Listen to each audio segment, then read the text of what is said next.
So this is an unusual, yeah, I guess, presentation in the MLBBQ series. It is a tutorial style or a 20-minute lecture by Selim. It's kind of a practice as well. So there will be discussion, rotten tomatoes thrown at him and all of kind of critic. So bear with us. But and you're allowed to interrupt. It's not a rehearsal. So this is actual presentation. And let's go. Okay. Yeah, we are going to talk about causal discovery today, 3 methods of causal discovery. So I'm going to have to go through the slides very quickly to make it in time. And I want to thank in advance to Joanne for serving as the consultant. For throwing tomatoes. Yeah, for helping me a lot. Yeah, and I want to start with some basic definitions, causal discovery and causal inference. Some people disagree to an extent about which one means what. And I came up with these short definitions. Causal discovery means identifying causal structures from data. And causal inference means, given the causal structure, estimating causal effects. So we'll look at how to do that in one snapshot, so one time point, and then on time series. And we'll start with the most basic one. Yes. Is it double dipping if you do discovery and then use that to do inference? It's not double dipping. I don't think I would call it that. Inference is, like, at least by my definition, using what you get as output in discovery to infer something about the true graph. So we'll talk about. You don't have to use the same data. Once you have the graph, you can use other data from the same system. You can do that, or your causal inference can be about discovering the latent variables, which the data won't have. So you will say, for example, we have 50. Discovering latent variables, hidden variables. Yeah. So your argument may be that in the 53 ICA template, there are some variables that we don't account for. I am going to discover an estimation of those variables. You may say, I claim there are 10 of them, or you may say, I don't claim there is a number of them. I will let my algorithm figure that out. That's one way causal inference can be done. You're welcome. So we'll start with one time snapshot, one time point. This is one example to wrap our minds around it.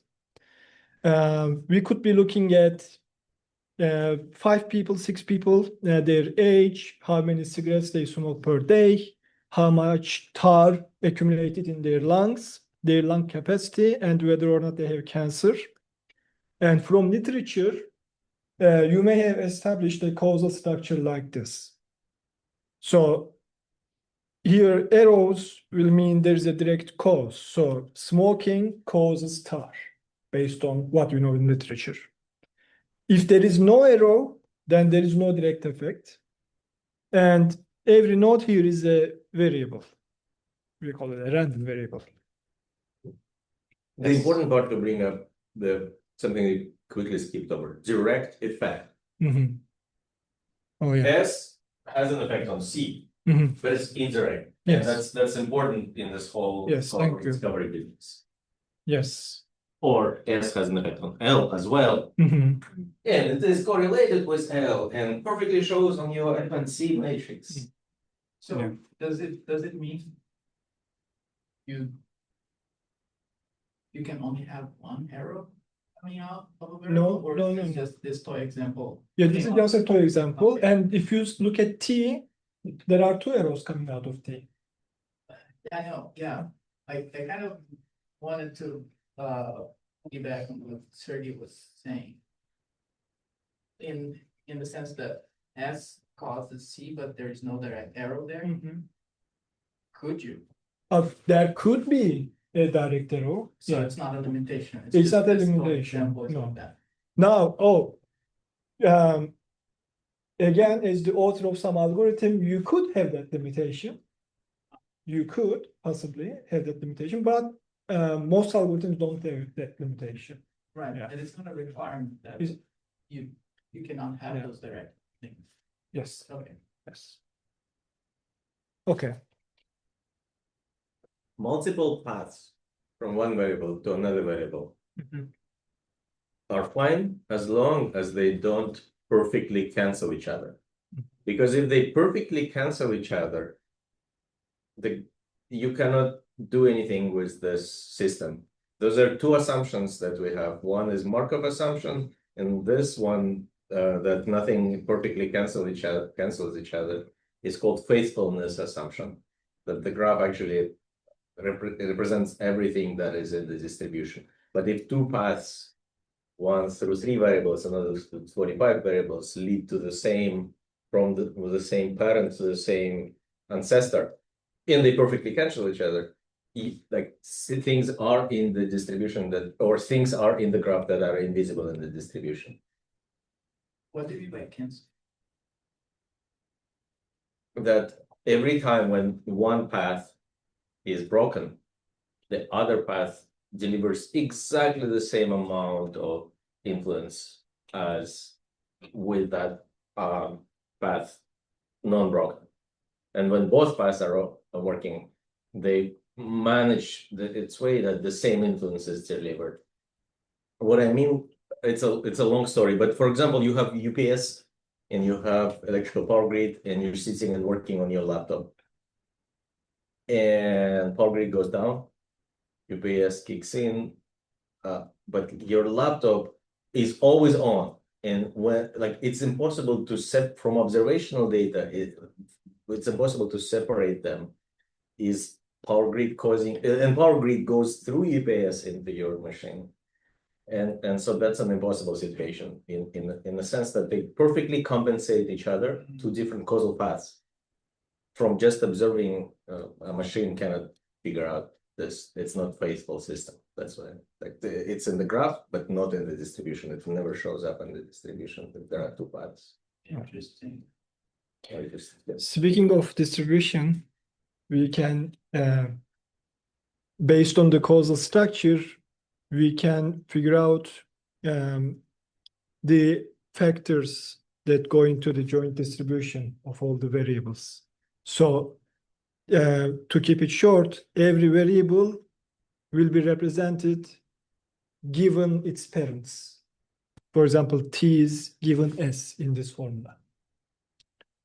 So yeah, I'll continue to the next one. Now, another important thing to talk about is how do we know when there is a missing edge? We'll run a test that's called conditional independency test. We call it conditional because it is going to be independency between two variables when another variable is observed. So we say we condition it on that observed variable. So in this example, the independency between S and C is conditioned on T. Smoking and cancer, conditioned on TAR. Not just observe, just fix to somebody. All of them are observed. I mean, okay, yeah, we can say it that way too, yeah. And this is a mathematical way to show what I just said. For time, I'm gonna zoom through it. You No, have to go no, we have to go slower. it's a rule of writing stories. Mhm. Every equation that appears on the slide must fire. You Okay, must go through Yeah. every equation Here- or don't put them there. okay. Here, all we have to look at is when I say xi is selected from the set of x and yk and zm similarly, we have this equation. In one of them, y is observed or y is fixed. in the other it's not. So what does this mean? Whether or not we observe y doesn't change the outcome of x given z. So x is independent of y given z. X is independent of y. That's what it means. Now we have to introduce some terminology. We'll start with what's called triples. Triples is simply three nodes that are on a path. And for a triple, we do not care about the direction. Just A, B, C, three nodes on a path, on a chain. And we are going to look at if information flows through this triple. To say information flows from A to C, we are going to control on the middle node and on chains and forks.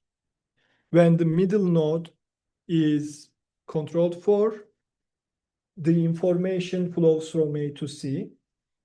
And in this case, we will say A and C are independent, given B. But in an unshielded collider, which is a fancy terminology for a common child, so in the case of unshielded collider, B is the common child of A and C, the situation is different. Are you going to tell us why the structured game, why it is important, why it has a name, why collider is called collider and not just arrows and nodes? If you're not going to tell it now. Okay, I didn't look that up specifically, but if I recall correctly, it's called collider because the information from A and C, so B's parents, collide on B. Why is it important? Why are we considering it at all? Because unlike the case of chain and fork, the independency of A and C is there when B is not observed. So it's a different case. Not observed. Okay, not controlled for. Not controlled for. It's very different. You're not fixing, you're not acting on B. Yeah. Even in experimental science and data manipulation, if you're acting on B, then A and C becomes dependent. So when you're doing your experiment and you are, what is it called, regressing away or controlling for a factor such as B by hoping that then you will make and C independent, you are making them dependent. If the system is truly like that, you're making them dependent by thinking you're removing the nuisance factors, but you're actually introducing one. Here you are removing it. Here you're introducing it. Very different. Yeah. Okay. Effect of the same action. Okay. Are you going to say anything about independence in the chain case? Yes, we will talk about them now. So let's look at the chain. And by the for fork, the same thing applies. So we look at what is an active path and what is a blocked path. In other words, inactive path. When we control for the middle node in a chain, so on the right-hand side, there is A, B, C. A and C are two nodes without a direct edge between them. So A and C are independent. But when we don't control for B, then we are only looking at A and C and we just see an edge connecting them. All we see is A to C, there's an information flow. So we would say the path is active in this case. And same story for the fork. Oh, well, there is a simple, much simpler way, I think, to talk about what we mean by causality. It's interventional interpretation. If those are masses connected by springs or something like that, then you intervene by grabbing it and wiggling it. So if you drive a nail through B, no matter what you do to A, it doesn't affect C. So that's what we mean. We fixed B to some whatever value. We intervene, and then A. But here, whatever you're doing to A, goes to B, goes to C, you plot a correlation matrix, and it's a dense matrix. A and B and C all are correlated. So what you're saying is when you condition on B, I think you're going towards operators. When you condition on B and you observe A and compare it to C, you don't see an association. Right. Then Exactly. you know that it's a chain. Yeah. Mm, Oh, no. Then you don't know. Then you know that it's either a chain or a form. Well, it's not a chain. Yeah. Oh. Then, there are other cases, Okay, not just a Yeah. chain. there are. Sure. But Okay. it's basically a process of elimination. you know? yes. Yeah, and yeah, we have a set of variables that we condition on. Observe association. That's some information still flow from A to C. It means there is some other path you didn't account. Now, that we are imagining that we are only looking at these three nodes in this case. But in a complex graph, of course, you will use these building blocks to make a conclusion like, okay, there is information flow, or these two nodes are condition independent, or they are dependent. I'm just showing the building blocks right now. Yeah. Okay.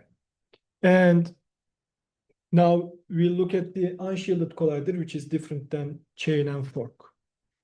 Conditioning on a common effect creates dependence between the causes, between the two parents. When we don't condition on B, the path from A to C is blocked. We have no information about how they are associated. So we say there's no information flow. When we condition on B, their common child, now we will observe some association between A and C. So we say in this case, the path ABC is active, even though we are conditioning on B. Is that clear? I mean, it's a statement, it's not Yeah. an explanation. But okay. Okay. Oh, what was the question? Maybe I can explain it. So Why? why is this path active when we condition on B, the common child of A and C?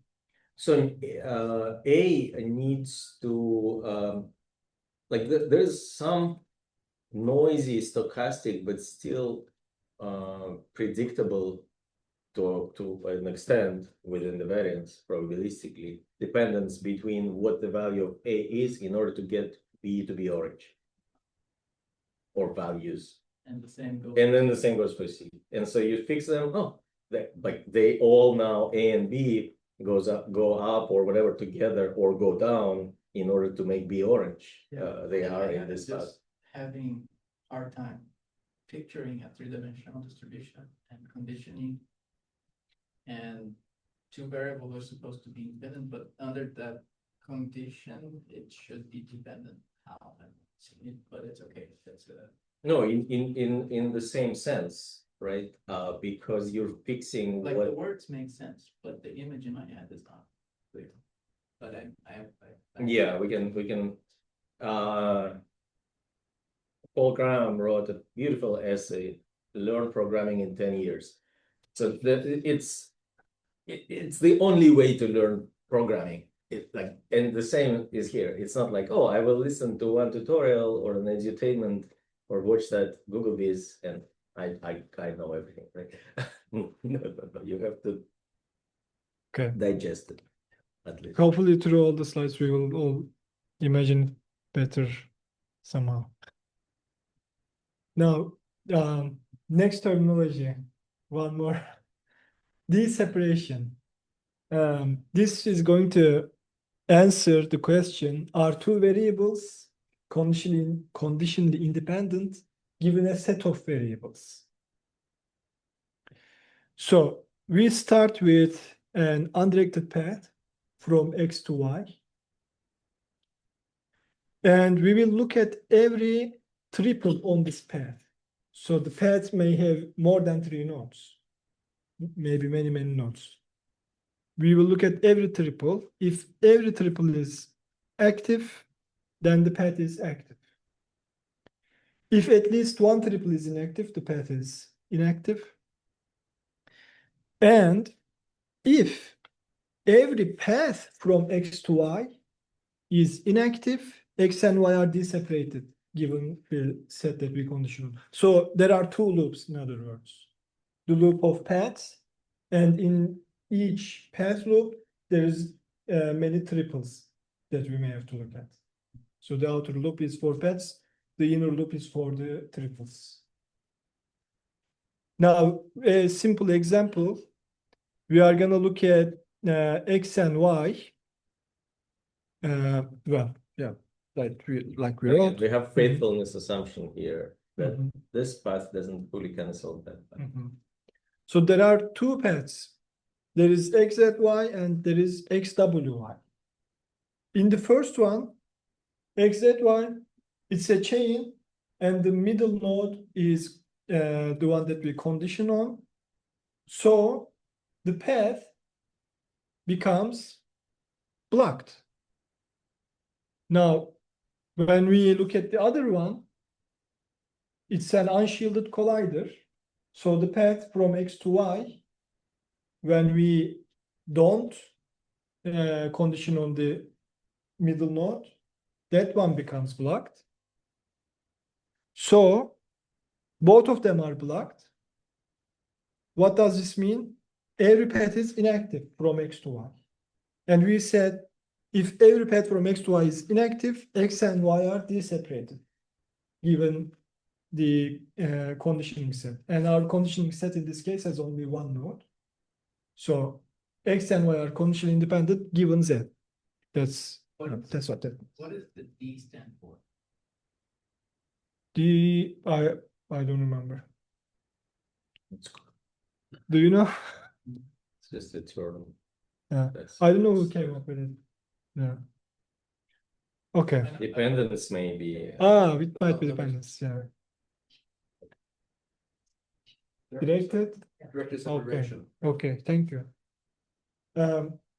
Now, in the algorithm that we are going to look at, there are going to be 4 assumptions that are common. It says dependence. Dependence. Yeah. Perplexity things dependence, but it doesn't. Okay. It doesn't matter. So I just, if you don't mind me asking, I get confused when you give the examples, because the examples already have direction. Okay. Oh, before starting to estimate anything, Mhm. you have to understand what it is based on. That's what he's doing. Okay. But then that's what I'm saying. Over there in red on the first bullet is undirected paths, but then I look at the paths. Okay. So They're we are like when we are So what happens? making our, so to speak, calculation, we are considering the path as undirected. So you start without the arrows, just lines. I mean, just when you are looking at whether or not they are deseparated, Hmm. you are treating like if somebody just said is there a path from X to Y through W? If you look at the arrows, you would say no, they will just get stuck at W. But we are not gonna consider the arrowheads when we are looking at the triples. When we are looking at this separation. So you sort of throw away that information. Yeah, throw it at for a moment. And then when we are looking at whether or not the path is active, we are considering the arrowheads. That's how, that's why we are able to say W is an unshielded collider and X, Z, Y is a chain. Okay. So Yeah. then the question I have is, do you need to have the arrowheads at all to begin with? To No. define this separation, yes, you need. Yeah, to define it, yes. So, yes. so you are coming in with a graph in mind. Yeah, there is a graph. There is a graph. Like And you don't know platonic, that. there is a circle. Okay. We don't see it, we never can measure it, but there is a circle. But you know that you've set the directions, is what I'm saying. No, we don't, like, eventually we will not know it. And we will try to recover it, but we know there is a graph. There is a causal graph in this interventional sense. And so what Selim is trying to define, in which sense there is a graph there. this defines a graph in a sense that if you condition on Z, influence from X doesn't go to Y, but blah, blah, blah. It doesn't go to W as well, but gets to W only through Yeah, X to W. But that part depends on knowing that the arrows are going. No. Like that part depends. This is an explanation to you that if there is some graph and the graph is like that, then this works. If the graph is different, it still works, but just differently. It's just he rotates, he shows you one rotation of an example, and then you generalize it. It works for any graph, but we need to show you an example. We're saying all of our interactions, it's like they exist. There is causal chain there.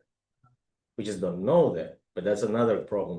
Assume we know them. What are they? How can we define that? And that's what he's doing today, or not in this lecture.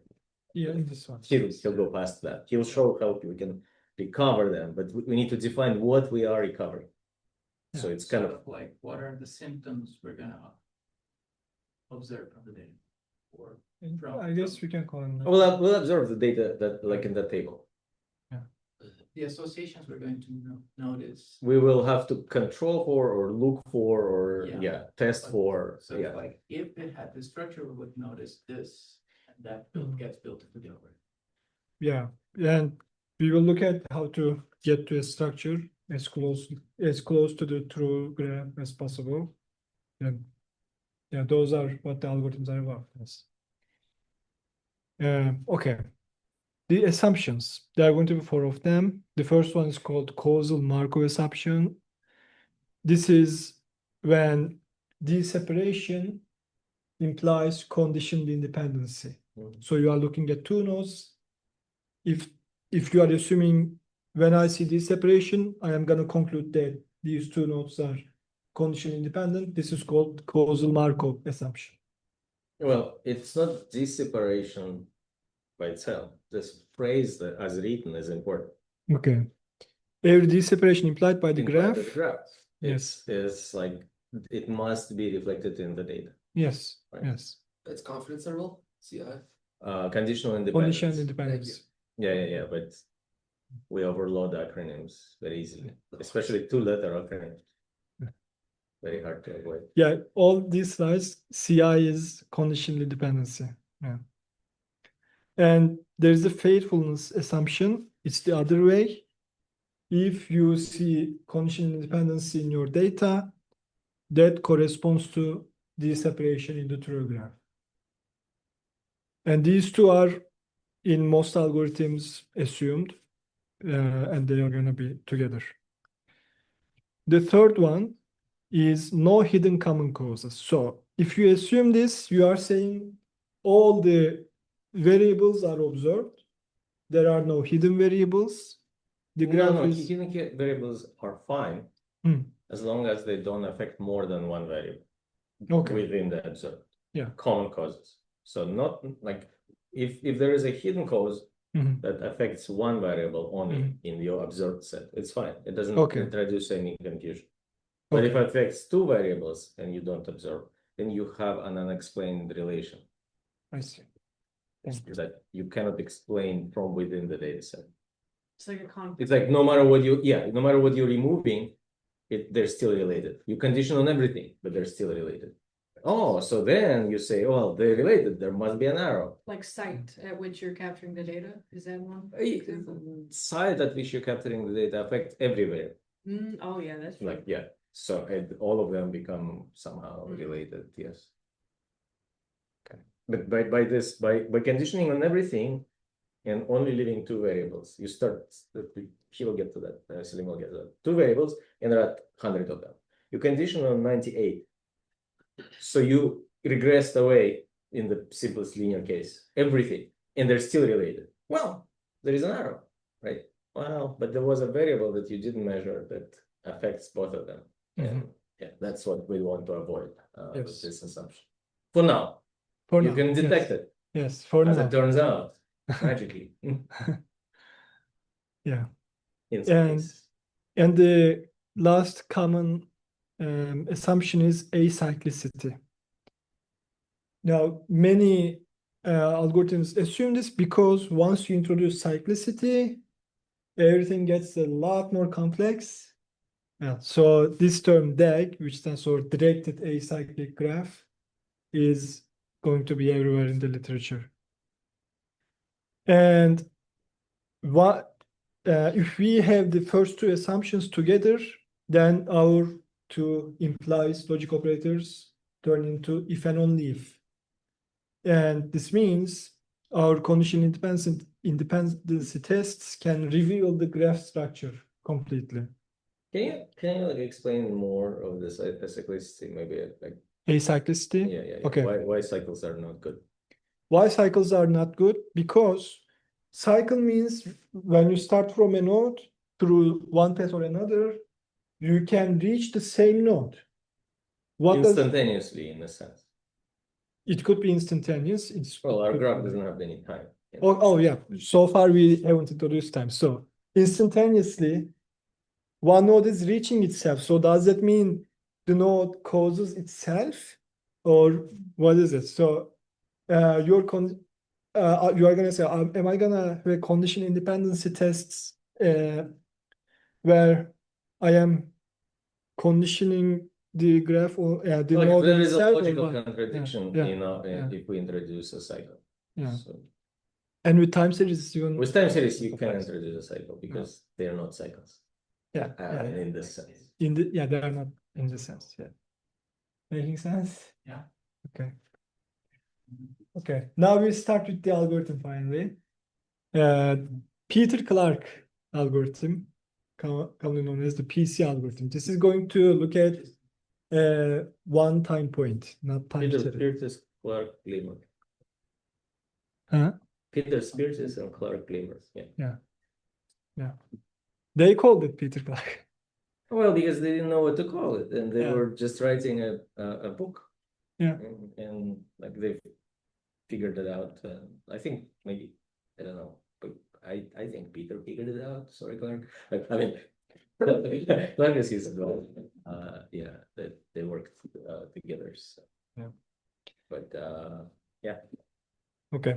This algorithm will use condition independency tests to get to a Markov equivalence class. It's gonna start with the fully connected undirected graph. So every node is connected to every other node. Correlation matrix. Yeah.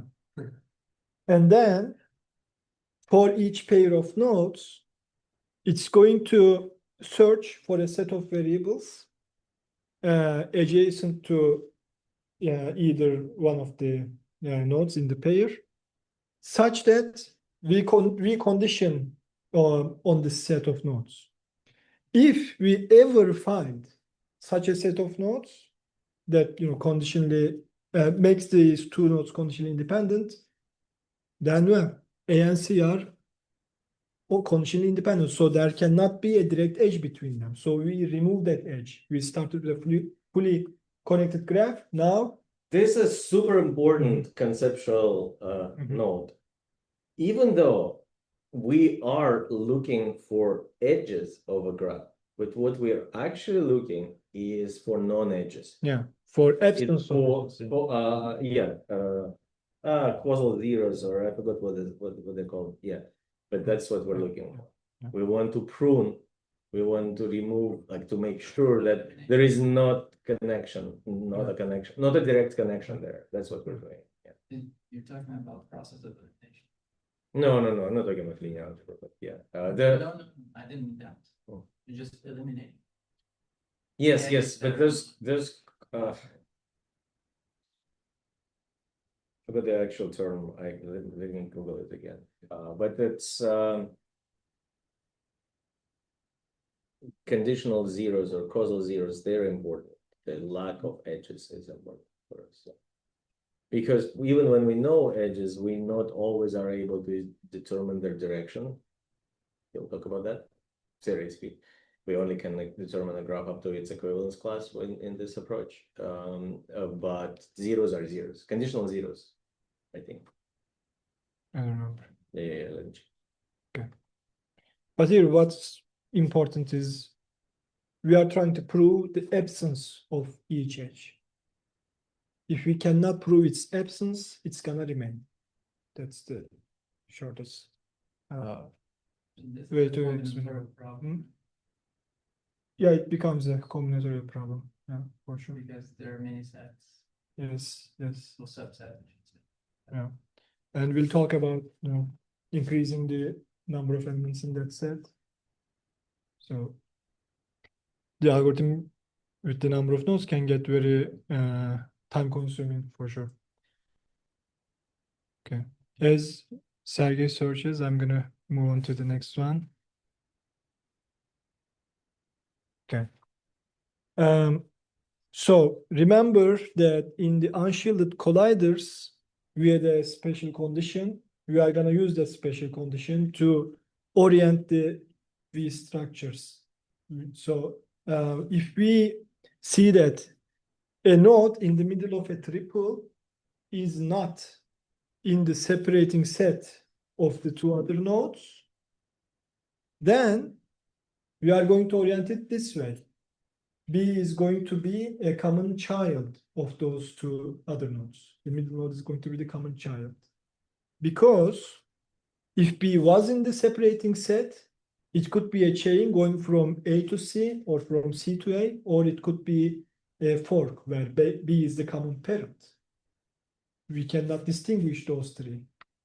But if B is not in the separating set, then definitely it's an unshielded collider. And then we'll apply what's called Meek's rules. We'll get to that in the coming slides. The last name. Yeah, that's the last name. It's a small neat circle who built all of that. Hackerman too, like the CMU guy, and UCLA is Judaica. And the output of this algorithm will be what's called a complete partially directed acyclic graph, where directed edges, force orientation, and otherwise it's going to be undirected. Now, I mentioned Markov equivalence classes. What do I mean by that? I mentioned the chain and fork situation. I said those three are indistinguishable. So they belong to the same Markov equivalence class. When the middle node is in the separating set, we cannot tell if it's a chain going from one way to the other or if it's a fork. So we just put them in the same class. But there is luckily at least the other situation where B is not in the separating set, then we definitely know it's an unshielded collider. And that's going to be very useful to determine as many directions as possible. Yeah, see how important colliders are. Yeah. They needed the name, the entire causal learning from observational data hinges on colliders. Yes. So Yes. yeah. So the V structure is the collider. Mm-hmm. Yeah. They collide Yeah. at the But not the other one. no, not the fork, not the chains. So the unshielded. Unshielded. Yeah. If A and C are connected, then this would be a shielded collider. Like a triangle of some sort, but not Yeah. a cycle. That bothers me that it's not the B orientation. Sorry, I didn't see the arrows. Mhm. Yeah. But that's That's my fault. Okay. well, maybe you can. Ask Claude to shift it a little bit up and to shift this a little bit down. It will be Okay. enough to give a visual cue, I see. and it will keep your slide as is. Okay. Thank you for the Like feedback. Now, after we do the V structures, the unshielded colliders, there will still be some undetermined edges, undetermined directions. To deal with those, this guy called Meek came up with some rules. The first one is when you see that A points to B and you don't know the direction between B and C, B has to point to C because at this point we have already discovered all the unshielded colliders. We cannot introduce a new one. If C pointed to B, this would become a new unshielded collider. So B has to point to C. And another rule is we cannot introduce cycles. Remember, this algorithm deals with directed acyclic graphs. In this example, if C pointed to A, that would be a cycle. You were the So- PhD student at the time. What? Mick was a PhD student at the time, Christopher Mick. Yeah, so to avoid the cycle and still keep the directed acyclic graph, A has to point to C. The next rule is when we have this structure, A has to point to D, because if D pointed to A, all the possibilities for the other undetermined edges would introduce either a cycle or a new unshielded collider. You can take that as a homework to work it out. The fun part about mixed rules and about all of that is that all of those rules are local. Well, they're local in a graph space. It doesn't like this graph is not planar, right? It's all connected first, but the rules are local. But then you eventually recover the global graph correctly, up to assumptions, etc. And this rule 4 has this dashed edge. The dashed edge is like a wild card. I'll just explain this in the next slide. It's not correlation. Huh? It's not correlation, or is it? Now, the dashed edge, Meek says it could be an undetermined edge, or it could be A points to D or D points to A. It doesn't matter. In any case, A will point to B. That's what he says. Okay, this is just what I said. So for this, A has to point to B to You're doing abide it by with the rule. Claude anyways. Huh? You're doing it with Claude. Ask Claude when you say A points to B, Mhm. an arrow appears in all three of them. Otherwise, Okay. there is no conclusion here. The Okay. actual thing never appears. It's this tiny Okay. thing I never see. Okay. When you're saying A points to B in all cases, an arrow should appear here. And then we're like, oh, okay, that's what he means. Oh, you mean like kind of slight transition? No, right here, like Mhm. before, like when it says, doesn't matter what those edges are, A points to B. So Mhm. show that A points to B, Oh, yeah. like at that Okay. point. But We'll start from this and conclude that A points to B. But in So- this case, we haven't determined the direction of A, but we're saying if we don't know the direction from A to B or B to A. And we But if we look through the graph at all quadruplets, at all quartets of edges, nodes, and we observe any of this, we don't know A to B, but we observe this, we make sure A points to B. That's the only possible option. Yeah. You observe this, still make sure A points to B. You observe this, still make sure A points to B. Yeah, that A. Okay, I'll fix that next time. Yeah, because otherwise there is no conclusion. You're Yeah. you're showing some premise, but then I never see your statement. Mhm. This and this are speaking in different languages. This thing is for LLM. It is good for reading text. We don't read texts as well when we talk about graphs. We look at pictures. And you lied to me as a reader. You showed me pictures. And then assumed I will switch my brain from the graph analyzing mode into text analyzing mode, analytical, Mhm. which there is not enough information. Okay, I see. And you make it's like just incomparable efforts, which like cost you nothing to this, and yet you torturing me as the reader, and then I hate Okay. it. Poor speaker. Like I never come to this lecture again because like yeah. So don't make the audience. I had that here at least. Yeah. Then Yeah, okay, especially yeah. that. And or you can put it on slide 15 after this and say, oh, remember, blah blah blah. Don't do that. Okay. Nobody Okay. remembers. Okay. Especially when it doesn't cost you anything. Okay. Why next slide? Yeah, so this is the conclusion of, having the one on the left hand side and then we have the one on the right hand side. Okay. Perfect, right? That's why we can pick on. Your talk is already perfect. Yeah. So that's why I can pick on just little things. Yes. You should have heard him last week explain it to me. That was perfect. I was literally thinking like, he can explain this to me over sparkling water, and after getting lost in the Rockies, he's got this. So keep going. Okay. Okay. Now we'll have an example here. This is gonna be our true graph. And we are gonna start with this complete undirected graph as the algorithm told us. And after condition independency tests, we are gonna obtain this structure.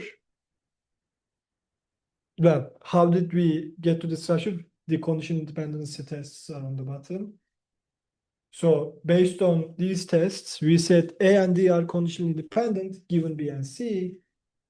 B and C are conditionally independent given A. So this is your assumed graphical structure that you drew on the paper before you start. This you can get from data. You just have a table of data and you can run the tests. Yes. That's just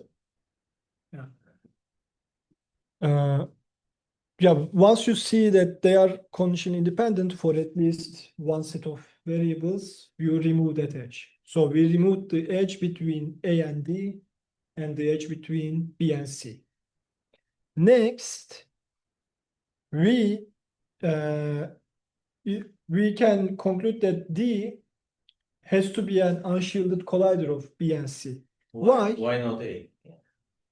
Because remember the rule, when the middle node is not in the separating set of two nodes that are conditionally independent, that middle node is the unshielded collider, which is the case here for D. So in order for A to be a collider here, what you needed different tests? So look at the test for B and C. A is in the conditioning set, the separating set. So A is not a collider for B and C. We don't conclude that. Okay. Yeah. But D is not in the Because it wouldn't set. separate B and C, it would make them dependent if it was a collider. Yeah. Okay. So you observe that from data, Yes. therefore, you know. Well, it's Well, not observation, it's deduction. No. You have to go through the steps. It's The a tests deduction. are done on the data, the probably Yeah. numerical values that you have. And then based on the test, you remove some edges. And then you start applying the V structure rule. Yeah. By looking at your condition dependency tests. And then, if applicable, you continue with mixed rules. Yeah, the difficulty that I'm having is that when you look at those conditional independence tests, they directly translate into third graph. Just like, oh, should I move this, them? that, Okay. but with Collider, you have to run a program, Yeah. a recipe. If this, then that, if this, then that, like it's not just direct translation. It's Okay. more complicated than that. Okay. And the AB and AC edges will remain undirected. In this case, we don't have a way to determine the direction of those edges. So this is going to be a partially directed graph. So not even with the extra, Not not even with the extra each row. even with them. You cannot orient A and B and A and C. That's what D means. Yeah. Cannot. Not even with them. Not even with those rules. Any orientation of A and B and C would match here. Because if BAC is a chain, fine. It could be chain into this direction, matches. It could be chain into that direction, still matches. Yeah, but you see, it's not like any combination. There is one combination that is not possible. A is not a collider. Yeah. Oh, but that's the equivalence class. You cannot randomly introduce colliders. Colliders are fixed, and that's what gives you equivalence class. Any graph with the same undirected edges and the same collider structure, same colliders, is indistinguishable. They are within the same equivalence class. You cannot change the collider structure. You cannot remove or add. Okay. Yeah, D is not in the separating set, so we introduced the collider. That's what this was. Okay. Yeah, so Mm. I have a suggestion there. Mhm. That you show that last, what do you call equation? Relation set relation. Yeah.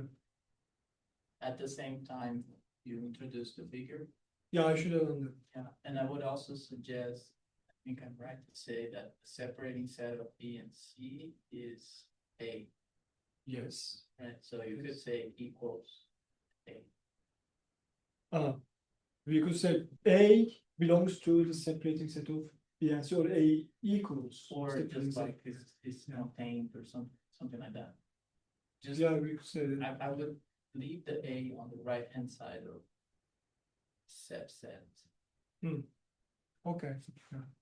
Yeah. We can move things around to make it more sense. But Yeah, yeah, yeah. clarify the mistake. Thank you. Now, I have decided, I'm not sure if I should keep this in the future, like, I'm just going through. No, you the should explain- keep this in the future, and you should talk to your students Okay, who are listening to you and explain them, tie this back. If you okay, lost them, let them ask you questions here and things like that. okay.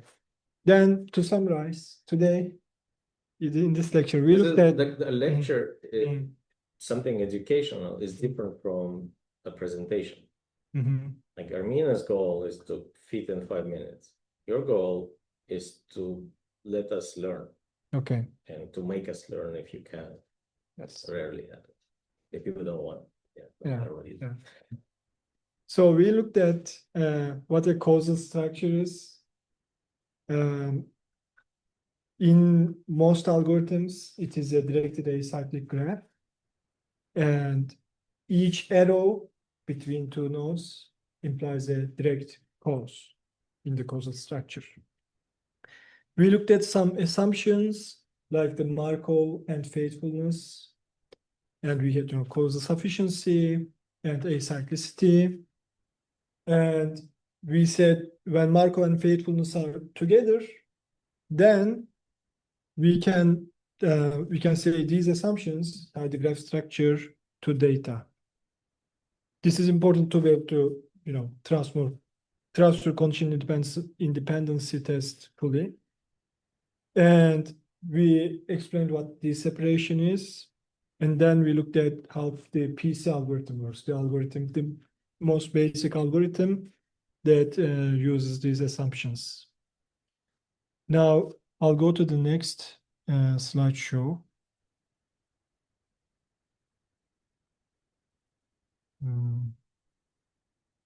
Okay. Richard.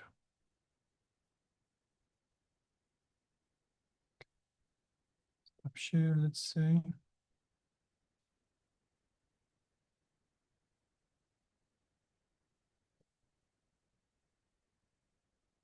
Okay.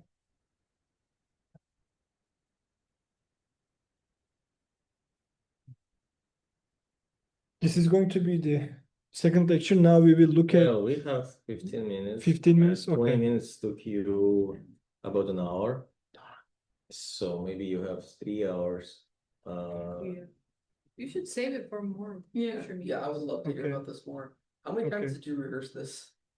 maybe once. Really? But it After doesn't need to the- rehearse. Yeah, that's what I was like thinking, like, yeah. It's more about, it's not about quickly doing a job and running away. It is about engaging us and explaining. Then when can we continue? You can do September 18th. Yeah, you have another Okay. presentation. You haven't decided what to present. Okay. Instead of a paper, we can do this. Okay. Yeah, but then also you know about how much time that takes. Mhm. I want him to teach that in advanced ML class when I will Yeah. be out. So 2 lectures would be good if it's 1 hour, 45 minutes each. It looks like it will easily feel that. Yeah. Especially if the students are there. Yeah. If nobody They are comes. engaging. Yeah, I can agree.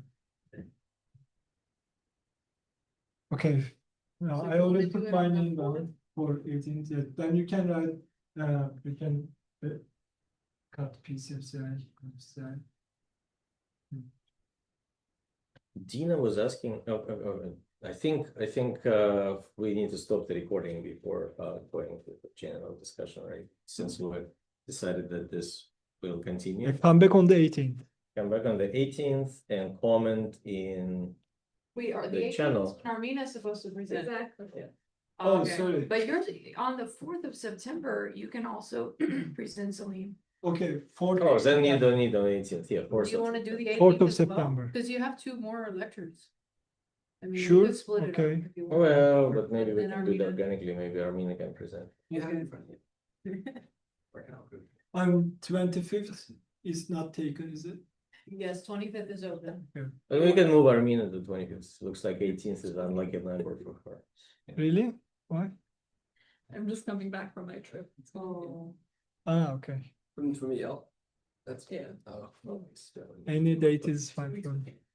I'll move you to the From where? 25th. Yeah. What? Yeah. Oh, yeah, oh, but that's, yeah, I'll take the come on. This is my favorite thing to read. Oh, so only, I might be able to present. Did we stop recording? no. Yes, leave us comments in YouTube channel Yeah. and let Selim know what you want to hear next.